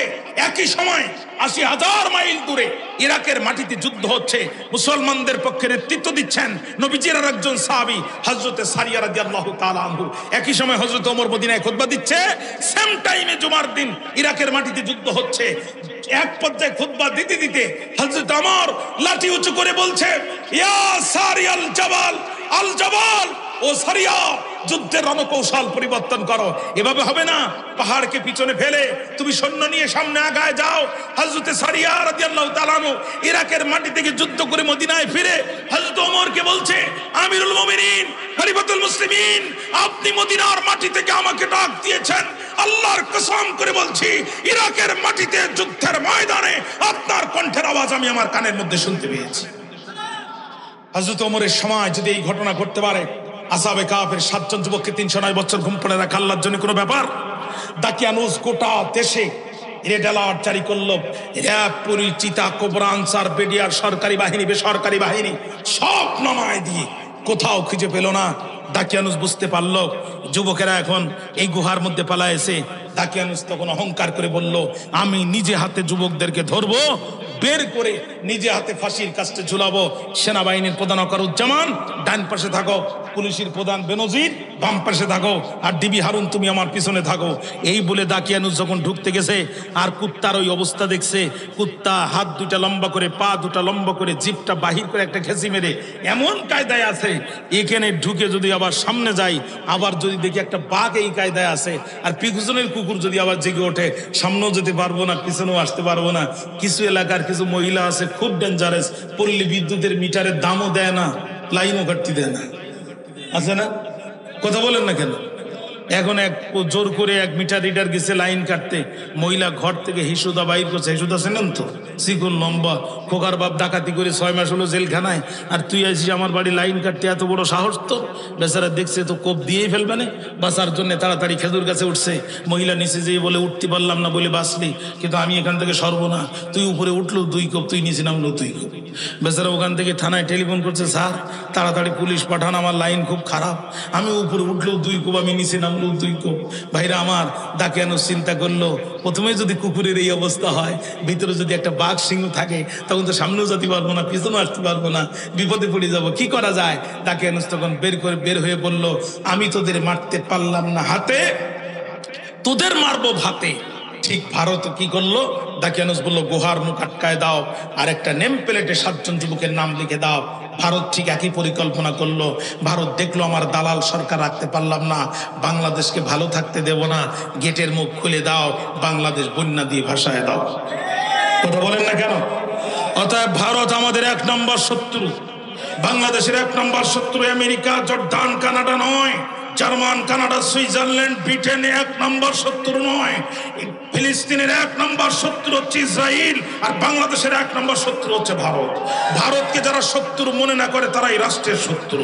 ভারত 18 বছর তার দালাল সরকার দিয়ে আমার দেশের নিরীহ মানুষের উপরে ক্রস ফায়ারের রাজত্ব চালিয়েছে। কথা বলছেন না কেন আপনারা প্রিয় ভাইরা? ভারত শাপলা চত্বরে 2013 সালে লাইট বন্ধ করে আমার দেশের আলেম আর হাফেজদের কলিজার মধ্যে গুলি চালাই দিয়ে নিরীহ আলেমদেরকে শহীদ করে দিয়েছে। ভারত ষড়যন্ত্র করে আমার দেশের বর্ডার গার্ডকে দুর্বল করার জন্য পিলখানার ভিতরে ডাল ভাতের কর্মসূচির নাম করে আমার দেশের 57 জন সেনা বিচারকে ভারত হত্যা করেছে। ভারত আমার দেশের সরকারের সাথে গোপন চুক্তি করেছে, আমার দেশের টাকা খরচ করে তার 7 সিস্টারকে নিয়ন্ত্রণ করার জন্য ভারত রাস্তার ট্রানজিট তৈরি করেছে, যারা আমার দেশের দালাল সরকারের সাথে গোপন চুক্তি করতে পারে, এরা কোনোদিনও আমাদের বন্ধু হতে পারে না। এদেরকে যারা শত্রু মনে না করে, তারাই রাষ্ট্রের শত্রু। তোমাদের ওই পেঁয়াজ আমাদের আর দরকার নেই, ও পচা পেঁয়াজ তোমরাই খাও। আমরা নিয়ে আসতাম পেঁয়াজ কিনে, উল্টো 30% শুল্ক তাদেরকে দিতে হতো। এখন আমরা আর পেঁয়াজ নিচ্ছি না, এখন বলছে আর শুল্ক লাগবে না। বেনাপোল আর ভোমরায় পেঁয়াজের ট্রাক লাগাইতে বলতে শুধু মাল নাও। ডক্টর ইউনুস বলতে দাঁতে খিস মেরে 3 মাস বসে থাকো, আপাতত ঢুকবে না। কথা বল না কেন? এখন আমাদের এক সময় গল্প শুনতাম, ভারতের পেঁয়াজ যদি না আসে, এদেশে পেঁয়াজের দাম হবে 1000 টাকা। এখন বাজারে পেঁয়াজ কত? একটু কথা বলেন। আমি ঢাকা শহরে দেখলাম 40 টাকায় তুরস্কের বড় বড় পেঁয়াজ, ও খাওয়াও যাবে, ঢিলও মারা যাবে। কথা কন না কেন? ও খাওয়া যাবে, ঢিলও মারা যাবে। বাজারে পেঁয়াজের অভাব নাই। চীন, তুরস্ক আমাদের সাথে বাণিজ্য করার জন্য তাকেই আছে। কথা বলেন না কেন? ও তোমাদের বেশ, তোমরাই খাও। কলকাতার মার্কেট ফাঁকা, 3 পিস বিক্রি হয় না, কাস্টমার নাই। হোটেলে খাবার বিক্রি হয় না, ধুতি দিয়ে মাসি দাঁড়াচ্ছে। বাসে লোক নাই, রেস্টুরেন্টে লোক নাই। কৃষকরা পেঁয়াজ আর রসুন এক জায়গায় করে রাস্তায় ফেলে বলছে, মোদি হটাও, দেশ বাঁচাও। তোমাদের দেশ তোমরা সামাল দাও। বাংলাদেশ নিয়ে চুলকাতি এসো না। এটা সিকিম নয়, ভুটান নয়, এটা ইমানদারদের দেশ। এই দেশে কখনো রাজত্ব চালাতে পারবা না। কথা কেন বলেন না? কথা কেন বলেন না? আমার দেশের প্রধান উপদেষ্টা তো মূর্খ মানুষ নয়, পিএইচডি হোল্ডার, ইউনিভার্সিটির প্রফেসর, বিশ্বের সেরা শিক্ষিত মানুষের মধ্যে একজন, নোবেল প্রাইজ উইনার। যে কয়টা কার্ড ভারত খেলেছে, প্রত্যেকটা কার্ডের জবাব এমন কায়দায় দেশে, প্রত্যেকটা কার্ডের জবাব এমন কায়দায় দেশে। নরেন্দ্র মোদী বুঝতে পেরেছে মুসলমানরা বিপদে পড়লে দোয়া ইউনুস, আর এখন দেশ বিপদে পড়েছে, এখন ডক্টর ইউনুস। হ্যাঁ, আল্লাহর কোরআন হাতে নিয়ে বলছি, শক্তি দিয়ে বলছি, আল্লাহর জাতেবাগের কসম করে বলছি, যার হাতে আমার প্রাণ, আমার ইমানের সর্বোচ্চ শক্তি দিয়ে বলছি, তৌহিদি জনতার সামনে বলছি, আমরা ভারতকে ভয় পাই না। ভারতকে যারা ভয় পায় তারা মুনাফিকের বাচ্চা। ভারতের সাথে লড়াই করতে হবে, এটা রাসূলুল্লাহর ওয়াদা। এই লড়াইয়ে যারা অংশগ্রহণ করবে, রাসূল বলছে তারা বিনা হিসাবে জান্নাতে চলে যাবে। অতএব আমরা ভারতের গোলাম হতে চাই না, আমরা আল্লাহর গোলাম হতে চাই। আমরা লড়াই করব, আমাদের বাবারা লড়াই করবে, আমাদের সন্তানরা লড়াই করবে। জীবন থাকতে এই রাষ্ট্র সিকিম আর ভুটানের মতো হতে দেব না, দেব না, দেব না। কারা কারা রাজি আছেন তো হাত তুলে আল্লাহকে দেখায়।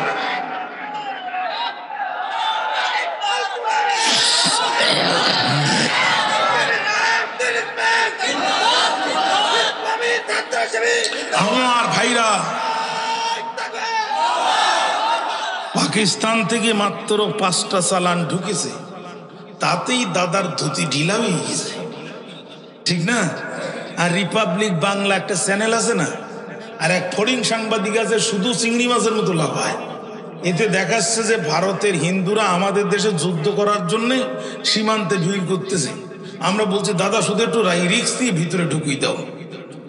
পাকিস্তান সর্বোচ্চ শক্তি দিয়ে প্রায় 90,000 সৈন্য নিয়ে এই দেশে 9 মাস টিকতে পারেনি। কথা বল না কেন? এত নদী নালা আর খাল বিল আল্লাহ এই দেশে দেশে, ও তোমাদের একটা ট্যাঙ্ক আর পার হবেন না।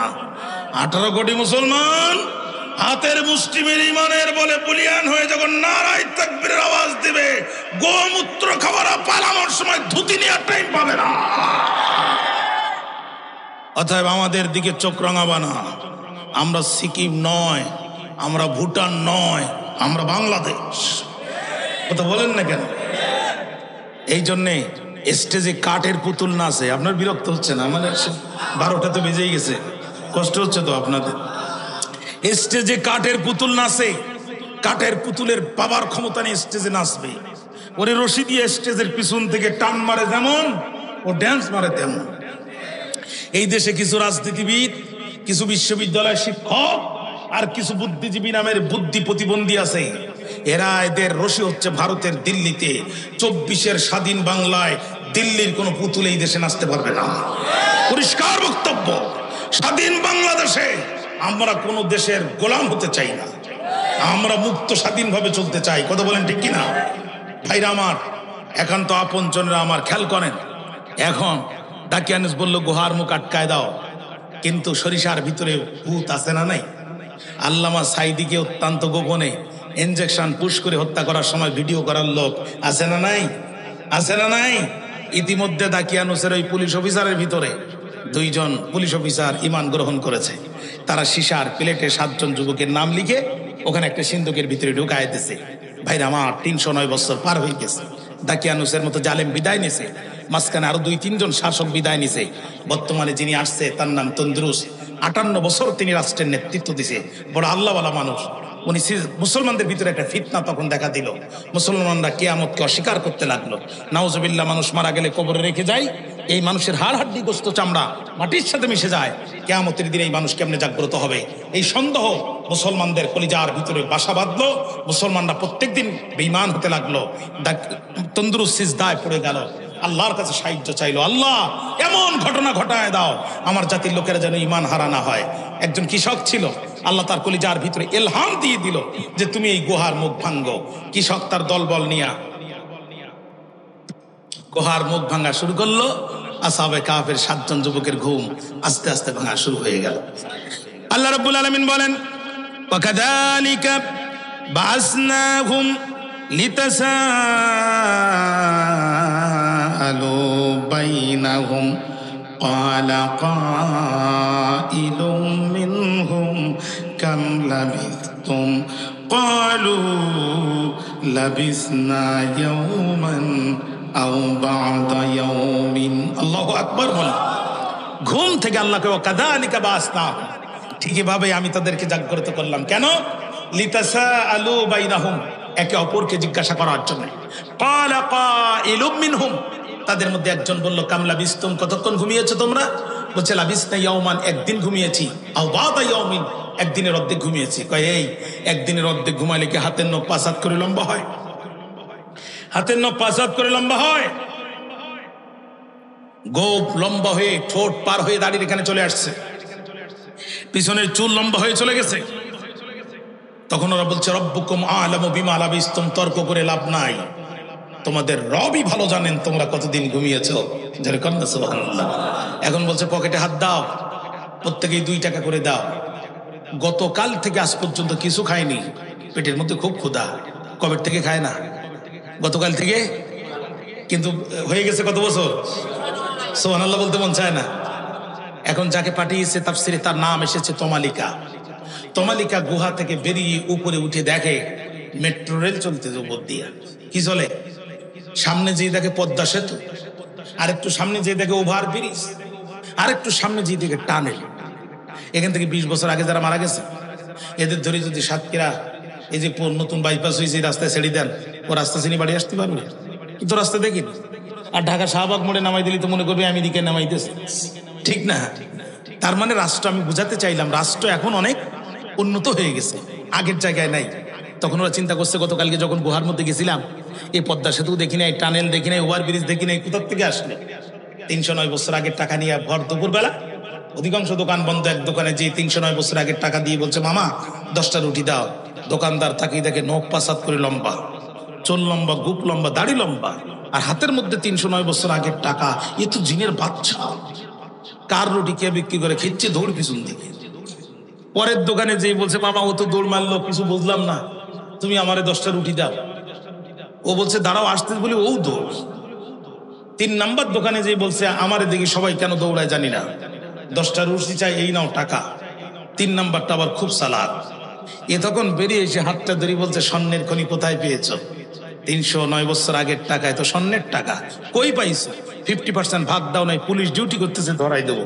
তখন বলছে এ তো আল্লাহ আর এক বিপদ। আগের দুটো দৌড় মারলো, অন্তত কিছু বললো না, এ তো পুলিশই দেবে। আর এই তো মনে মনে করতেছে দাকিয়ানুসের পুলিশ। কথা বুঝেননি? এই কথা কাটাকাটির সময় 2 জন পুলিশ অফিসার, একজনের নাম আরিউস আর একজনের নাম তান্তিউস, বড় কঠিন নাম। তাফসীরে এসেছে 2 জন পুলিশ অফিসার এসে তমালিকাকে গ্রেফতার করে ফেলল। সাথে সাথে তমালিকা 2 চোখের পানি ছেড়ে দিল, আল্লাহ আজ আমার জীবনের শেষ দিন। রব্বুল আলামিন, আজ আমার জীবনের শেষ দিন, কাজী তুমি আমার শাহাদাতকে কবুল করে নিও, আমার ইবাদতকে কবুল করে নিও। পুলিশ অফিসার ডাক দিয়ে বলে তমালিকা কান্দো কেন? তমালিকা বলে তোমার দাকিয়ানুস আজকে আমার ফাঁসি দিবে।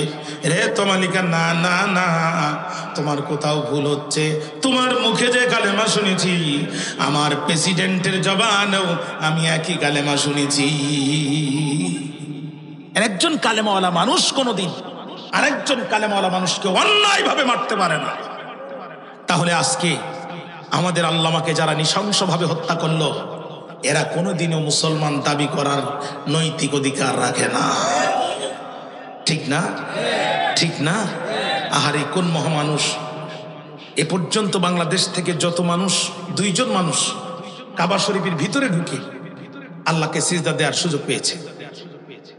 কুয়েতের সাথে যখন ইরাকের যুদ্ধ শুরু হয়েছিল, তখন সৌদি বাদশা গোটা পৃথিবী থেকে 100 কতজন, আমার সঠিক সংখ্যা মনে নাই, ডেলিগেট তারা আহ্বান করেছিল। তারা বাংলাদেশ থেকে 2 জন আলেমকে নিয়েছিলেন, আল্লামা দেলাওয়ার হোসেন সাইদি আর ডক্টর আব্দুল বারি রহমাতুল্লাহ আলাই। এই 2 জনকে নিয়েছিলেন। কানায় কাবার ভিতরে ঢুকে আল্লামা সাইদি আল্লাহকে সিজদা দিয়েছে। আপনার আমার কাদের মধ্যে যে রুমাল, এটা 200-300-500 টাকা দিয়ে কেনা। সাইদি সাহেবের কাঁধে যে রুমাল, কাবা শরীফের কালো গিলাফের অংশ কেটে আল্লামা সাইদিকে সৌদি বাদশা গিফট করেছিলেন, উপহার দিয়েছিলেন। আমার ভাইরা, এই মানুষটিকে যারা ধর্ষণকারী বানালো, রাজাকার বানালো, চোর বানালো, ডাকাত বানালো, এরা নৈতিকভাবে মুসলমান দাবি করার অধিকার রাখে? খেয়াল করেন, বক্তব্য লম্বা করবো না, বক্তব্য লম্বা করবো না। দাকিয়ানুস কান্দে।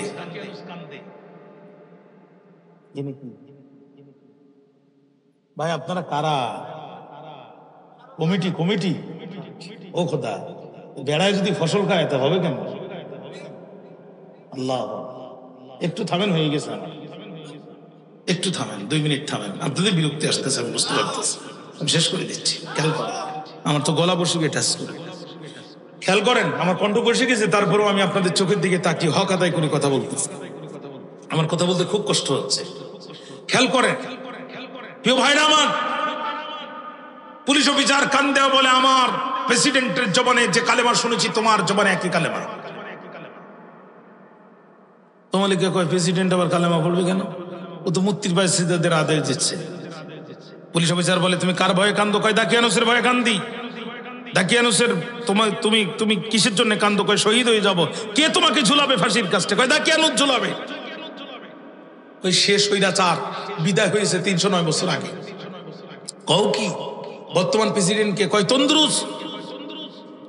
কয় ভাই সত্য কথা বলো তো, তোমার এই নখ পাসাদ করে কেমনে লম্বা হলো? কয় ভাই বিশ্বাস করো, আমরা 7 জন যুবক দাকিয়ানুসের হাত থেকে ইমান বাঁচানোর জন্য, জীবন বাঁচানোর জন্য নয়, ইমান বাঁচানোর জন্য গুহার মধ্যে আশ্রয় নিলাম গতকালকে। আর আজকে ঘুম থেকে উঠে দেখলাম এই পদ্মা সেতু, আবার ব্রিজ, টানেল সব তৈরি হয়ে গেছে। আর আমার দিকে দোকানদার 2টা ফালালো, আর একটা ধরি আমার কাছে 50% ভাগ চায়। এর মধ্যে তুমি এসে আমার গ্রেফতার করে ফেলেছো, এর বাইরে আমার আর কিছু জানা নাই। পুলিশ অফিসার বুঝতে পারলো সিংনার মধ্যে আলু তো আর এমনি এমনি ঢোকে না, সিস্টেম করে ঢুকানো হয়। বুঝতে পারেছে তখন প্রেসিডেন্টকে সংবাদ দিল, গোয়েন্দা বিভাগ হয়ে গেল, সারা দেশে খবর হয়ে গেল 309 বছর আগের একটা যুবক গুহা থেকে উঠে আসছে। আপনাদের এলাকায় যদি এখন খবর হয় ঝাউডাঙ্গা থেকে একটা কবর থেকে একটা মানুষকে বলে উঠে দাঁড়িয়েছে, কি পরিমাণ লোক যাবে এখানে।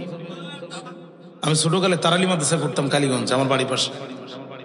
তো গল্প শুনলাম যে একটা গাছ একা একা উঠেছে, আবার একা একা শুয়ে পড়েছে, আবার দাঁড়ায় আছে। তা আমরা সেখানে যে পরীক্ষা করলাম কি হতে পারে। তো দেখলাম গতকালকে যখন ঝড় হয়েছিল তখন দক্ষিণ দিক থেকে, গাছটা পড়ছে উত্তর দিকে। এর 100 বার উত্তর দিক থেকে ঝড় হয়েছে, গাছটা আবার সোজা হয়ে গেছে। কথা বুঝছেন না? ঝড়ে বক পড়ে, ফকিরের কেরামতি পড়ে। গাছের তলার মাটি পাবলিক এমন নেয়া নিছে, এই গাছটা 1 মাসের মধ্যে শেষ। এখন যদি খবর হয় 309 বছর আগে গুহার ভিতর থেকে লোক আসছে, কি পরিমাণ মানুষ হবে। গোটা শহরের মানুষ পাত ভাঙা জোয়ারের মতো ভেঙে আসতে শুরু করলো। গুহার ভিতরে যে 6 জন ছিল, এরা চিন্তা করলো আমি যাকে রুটি আনতে পাঠাইছিলাম আমরা, তমালিকা, সম্ভবত সে ডিবি হারুনের কাছে গ্রেফতার হয়ে গেছে। ওরা তখন মহা আতঙ্কে গুহার মুখে এসে তাকাতাকি করতেছে। আর এদিকে হাজার হাজার জনস্রোত গুহার দিকে যাচ্ছে। ওখানে যে একটা সিন্দুক পাওয়া গেল, সিন্দুকটা খুললো, একটা সীসার প্লেট পাওয়া গেল। 7 জন যুবকের নাম সেখানে খোদাই করে লেখা ছিল। তখন এরা 7 জন যুবকের নাম পড়ে, আর ওই 7 জন যুবক জি জি বলে উত্তর দেয়। দেশের মানুষ সিজদায় পড়ে গেল। রব্বুল আলামিন ইমানের দাবিতে গুহার ভিতরে অবস্থান নিয়ে এই 7 জন যুবককে 309 বছর ঘুম পড়ানোর পরে তুমি যদি তুলতে পারো, আল্লাহ তওবা করে স্বীকার করে নিলাম, কিয়ামতের দিন কবর থেকে যে তুমি আমাদেরকে তুলতে পারবে, এ ব্যাপারে আর কোনো সন্দেহ নাই। 7 জন যুবক ভিতরে ঢুকে গেল। মুফাসসিরদের গবেষণা 2 ভাগে ভাগ হয়ে গেল। কোন কোন মুফাসসির মনে করেন যুবকেরা ভিতরে ঢোকার সাথে সাথে মালাকুল মউত আজরাইল আলাইহিস সালাম এসে তাদের জান কবজ করে নিয়ে চলে গেল, তারা মারা গেল। কিছু কিছু মুফাসসিরদের গবেষণা হচ্ছে না, যুবকেরা এখনো পাহাড়ের গুহায় আছে, তারা এখনো ঘুমাচ্ছে। যেহেতু তারা ঈসা আলাইহিস সালামের উম্মত, ঈসা আলাইহিস সালাম আছেন আকাশে, কিয়ামতের আগে ঈসা আলাইহিস সালাম নামবেন যখন, এই যুবকদেরও ঘুম ভাঙবে, তখন এরা ঈসা আলাইহিস সালামের হাতে হাত দেবে, আপনার আমার নবী মুহাম্মদ সাল্লাল্লাহু আলাইহি সাল্লামের উপর ঈমান আনবে। ওরা আরো একবার ঈমানের জন্য লড়াই করবে। ও তুজুলপুরের ভাইরা, এই 7 জন যুবক যদি ঈমানের জন্য সেই শত শত হাজার বছর আগ থেকে, 6000 7000 বছর আগ থেকে এই যুবকের ঈমানের জন্য লড়াই করে এখনো পর্যন্ত ঘুমাচ্ছে, আরো একবার ঈমানের জন্য লড়াই করবে, আপনার আমার নবীর উপরে ঈমান আনবে। আমরা বাংলাদেশে তো আর 7 জন যুবক না, আমরা তো হাজার হাজার ঈমানদার এই দেশে। আমরা কি এবার সবকিছু ভুলে যে আল্লাহর কোরআনটা হাতে নিয়া একটা বার শপথ করে রাজপথে নামতে পারি না? আমরা কি কণ্ঠে কণ্ঠ মিলায় বলতে পারি না সব কিছু দেখা শেষ, এবার আল কোরআনের বাংলাদেশ? বলতে পারি না প্রিয় ভাইরা, বলতে পারি না। এই জন্য সর্বপ্রথম আমার ভাইকে বোঝাতে হবে, সর্বপ্রথম আমার বাবাকে বোঝাতে হবে, আমার স্ত্রীকে বোঝাতে হবে, পরিবার থেকে কোরআনের আন্দোলন শুরু করতে হবে। রাজি আছেন না ইনশাআল্লাহ? আল্লাহ তাআলা আমাদের তৌফিক দান করুক, জোরে কোন আমিন।